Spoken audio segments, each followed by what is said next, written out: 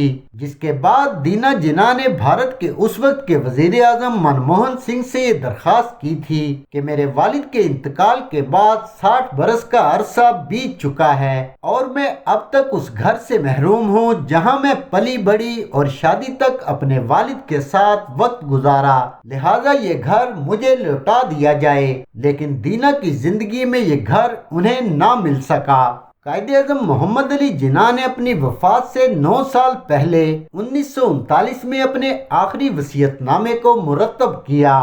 یہاں یہ بات اہم ہے کہ اس سے پہلے بھی قائد اعظم اپنی وصیت لکھ چکے تھے، جس کی تمام تر کنڈیشنز کو آخری وصیت نے مسترد کر دیا تھا۔ 1939 میں جب قائد اعظم نے دوبارہ اپنی وصیت لکھی تو ان کی عمر اس وقت 63 برس تھی۔ آپ نے اپنی بہن فاطمہ جناح، لیاقت علی خان اور بمبئی کے ایک وکیل کو عاملی نے وصیت بنایا۔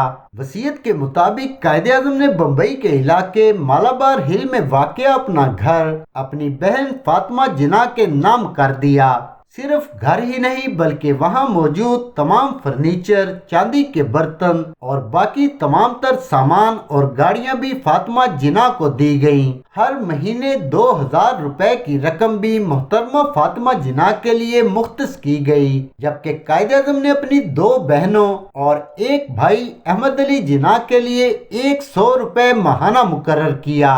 قائد اعظم نے اس وقت 2 لاکھ روپے کی بڑی رقم اپنی اکلوتی بیٹی دینا جناح کے لیے مختص کی، جو ہر مہینے 1000 روپے ان کو ادا کی جاتی رہی۔ تاہم قائد اعظم کی پراپرٹی کا کوئی بھی حصہ ان کی بیٹی کو نہ دیا گیا۔ قائد اعظم نے باقی بچنے والی جائیداد سے متعلق اپنی وصیت میں لکھا تھا کہ اس کے 3 برابر حصے کر کے 3 مختلف تعلیمی اداروں میں تقسیم کیا جائے۔ 1948 میں جب قائد اعظم محمد علی جناح کی وفات ہوئی تو پاکستان میں موجود ان کی تمام جائیداد کی مالیت کا تخمینہ لگایا گیا، جو اس دور میں پورے 90 لاکھ کی بنی، جو کہ ایک بہت بڑی رقم تھی۔ اگر ہم اس دور کے فی تولہ سونے کی قیمت کا جائزہ لیں تو 50 سے 55 روپے میں 1 تولہ سونا آ جاتا تھا، تو اس لحاظ سے 90 لاکھ روپے 1.25 لاکھ تولہ سونے کے برابر تھے، جس کا موازنہ آج کے ریٹ سے کیا جائے تو کہا جا سکتا ہے کہ قائد اعظم کی جائیداد کی قیمت آج کے حساب سے تقریباً 35 ارب روپے کی بنتی ہے۔ قائد اعظم کی وصیت کے مطابق ان کی جائیداد کے 3 حصے کیے گئے۔ پہلا حصہ کراچی میں واقع سندھ مدرسۃ الاسلام کو دیا گیا۔ سندھ مدرسۃ الاسلام ایشیا کی قدیم ترین درسگاہ ہے، جس میں خود قائد اعظم محمد علی جناح کئی سال تک پڑھتے رہے۔ سندھ مدرسۃ الاسلام کے بانی کا نام حسن علی افندی تھا۔ اسی حسن علی افندی کی نواسی آصف علی زرداری کی والدہ تھیں۔ سندھ مدرسۃ الاسلام اس وقت ایک عالیشان یونیورسٹی ہے اور ملک کی ترقی میں اہم کردار ادا کر رہی ہے۔ قائد اعظم کی جائیداد کے 3 حصوں میں سے دوسرا حصہ اسلامیہ کالج پشاور کو دیا گیا۔ 1913 میں صاحبزادہ عبدالقیوم خان نے اسلامیہ کالج پشاور کی بنیاد رکھی تھی اور یہ کالج اس وقت اسلامیہ یونیورسٹی کے نام سے جانا جاتا ہے۔ اسفند یارولی اور حیات خان شیرپاؤ جیسے بڑے سیاستدان اسلامیہ یونیورسٹی پشاور سے پڑھے ہوئے ہیں، جبکہ قائد اعظم کی جائیداد کا تیسرا حصہ بھارتی ریاست اتر پردیش میں واقع علی گڑھ مسلم یونیورسٹی کو دیا گیا۔ 1875 میں بننے والے محمڈن اینگلو اورینٹل کالج کو 1920 میں علی گڑھ مسلم یونیورسٹی کا نام دیا گیا تھا۔ سر سید احمد خان کی قائم کردہ علی گڑھ یونیورسٹی اس وقت انڈیا کی ٹاپ یونیورسٹیز میں شمار ہوتی ہے۔ علی گڑھ مسلم یونیورسٹی سے فارغ التحصیل طلباء میں مولانا محمد علی جوہر، لیاقت علی خان، خواجہ ناظم الدین، شبلی نعمانی، باچا خان، ایوب خان، سابق انڈین صدر ذاکر خان اور ہزاروں نامی گرامی لوگ شامل ہیں۔ بطور وکیل 1500 روپے یومیہ فیس لینے والے مسٹر جناح جب پاکستان کے پہلے گورنر جنرل بنے تو بحیثیت گورنر جنرل وہ صرف 1 روپیہ ماہانہ تنخواہ لیا کرتے تھے۔ قائد کے بارے میں مہاتما گاندھی کے تاریخی الفاظ یہ تھے کہ جناح کو کبھی خریدا نہیں جا سکتا۔ برٹش فیلڈ مارشل لارڈ ویول کا کہنا تھا کہ جناح سے آرگو کرنا بہت مشکل ہے۔ قائد اعظم نے کراچی میں اپنی زندگی کے 17 سال گزارے اور وہ پاکستان کے پہلے چیف سکاؤٹ بھی بنے، اور انہوں نے یہ ذمہ داری 22 دسمبر 1947 کو قبول کی۔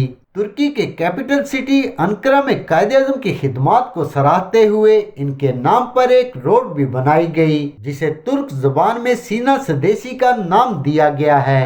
قائد اعظم کے باپ دادا کون تھے، ان کے کتنے بہن بھائی تھے، اور ان کی اولادیں کراچی میں کس قدر مفلسی کی زندگی بسر کر رہی ہیں، یہ جاننے کے لیے بایوگرافی آف قائد اعظم کا پارٹ ملاحظہ کریں۔ اور اگر آپ بایوگرافی آف قائد اعظم کی پچھلی تمام ویڈیوز دیکھنا چاہتے ہیں تو پلے لسٹ کا لنک لاسٹ میں موجود ہے۔ آئی ہوپ کہ یہ ویڈیوز نہ صرف آپ کو پسند آ رہی ہوں گی بلکہ آپ کی معلومات میں اضافے کا باعث بھی بن رہی ہوں گی۔ سو ہماری حوصلہ افزائی کے لیے انہیں لائک کریں، شیئر کریں، اور انفوزیا چینل کو سبسکرائب کرنے کے ساتھ بیل آئیکن کو بھی پریس کر لیں۔ پھر ملیں گے بایوگرافی آف قائد اعظم کے پارٹ کے ساتھ۔ اللہ حافظ۔